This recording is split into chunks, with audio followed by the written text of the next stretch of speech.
चलिए देखा जाए, कल हम लोग पढ़े थे संयुक्त माइक्रोस्कोप यानी कि कंपाउंड माइक्रोस्कोप, जिसे हम लोग लाइट माइक्रोस्कोप भी कर सकते हैं।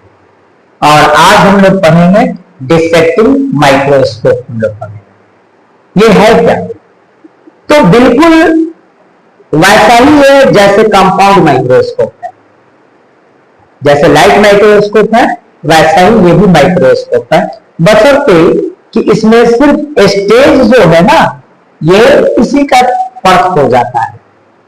उस माइक्रोस्कोप में हम लोग देखे थे कि जो स्टेज था उसमें एक छिद्र था छोटा सा, और उस छिद्र पर हम एक छोटा सा स्लाइड लेकर और स्लाइड पर कोई वस्तु को रखकर हम लोग अध्ययन कर सकते हैं।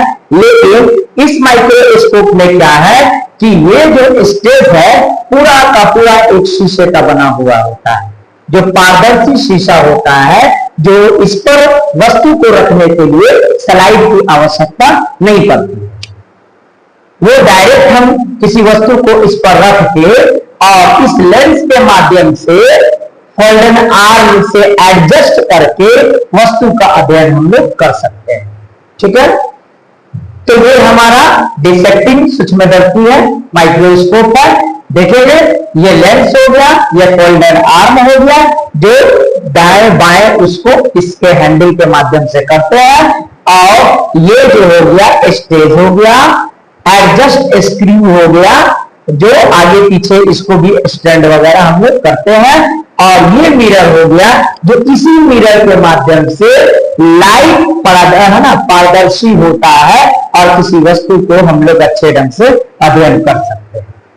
और इसमें वह वस्तु 10 गुना या 10 गुना से बड़ा दिखाई पड़ता है।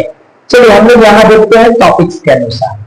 करा इस प्रकार सूक्ष्मदर्शी का उपयोग वस्तुओं को साधारण 10 गुना या इससे अधिक आवर्धित कर, आवर्धित मतलब जूमिंग कर देखने के लिए किया जाता है। इस पर भी वस्तु रखते हैं और इस पे हम किसी वस्तु को 10 गुना या 10 गुना से थोड़ा बड़ा हम लोग देख सकते हैं। आगे कह रहा है संयुक्त सूक्ष्मदर्शी की तरह, संयुक्त सूक्ष्मदर्शी की तरह इस सूक्ष्मदर्शी में भी एक बेस, आर्म तथा स्टेज होता है। जिस तरह कंपाउंड माइक्रोस्कोप में स्टेज, आर्म वगैरह वगैरह हुआ करता था, उसी तरह इसमें भी बेस, आर्म तथा स्टेज होता है। आगे का डिसेक्टिंग माइक्रोस्कोप के स्टेज में छोटा छिद्र नहीं होता है, यानी आप संयुक्त माइक्रोस्कोप इसके पहले देखे होंगे, एक छोटा सा छिद्र था, लेकिन इसमें छोटा सा छिद्र यानी छेद नहीं रहेगा, बल्कि पारदर्शी शीशे का एक प्लेट होता है। ये पूरा का पूरा प्लेट जो होता है पारदर्शी शीशे का होता है, जो आर पार उस वस्तु को हम लोग देख सकते हैं। आगे देखिए कह रहा है स्पेसिमेन, उसी वस्तु को हम लोग स्पेसिमेन भी कहते हैं जिसका अध्ययन करना है, तो इसी शीशे की प्लेट पर रख कर देखा जाता है। इसी शीशे के स्टेज है ना, प्लेट पर हम लोग रखते हैं, इसी स्टेज पर हम लोग रखकर अध्ययन करते हैं। शीशे के नीचे एक घूमने वाला दर्पण होता है, वही मिरर है, जिससे परावर्तित होकर प्रकाश की किरणें स्पेसिमेन पर पड़ती है। परावर्तित होकर प्रकाश की किरणें इसी स्पेसिमेन पर आपको पड़ती है। इस दर्पण को घुमाकर प्रकाश प्राप्त किया जाता है, इसी दर्पण के माध्यम से प्रकाश वगैरह प्राप्त किया जाता है। क्रिया विधि में हम लोग देखें इसका क्रिया विधि क्या है, कैसे प्रयोग किया जाएगा। जिस वस्तु को डिसेक्टिंग से देखना होता है उसे स्टेज पर रखते हैं।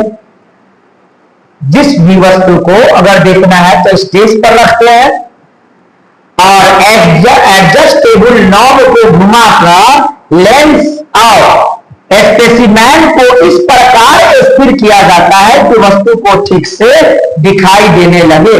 मतलब इसी मिरर के माध्यम से ऐसा एडजस्ट किया जाता है कि प्रकाश की आवश्यकता के अनुसार हम लोग सेट करके किसी वस्तु को देख सकते हैं। ठीक है,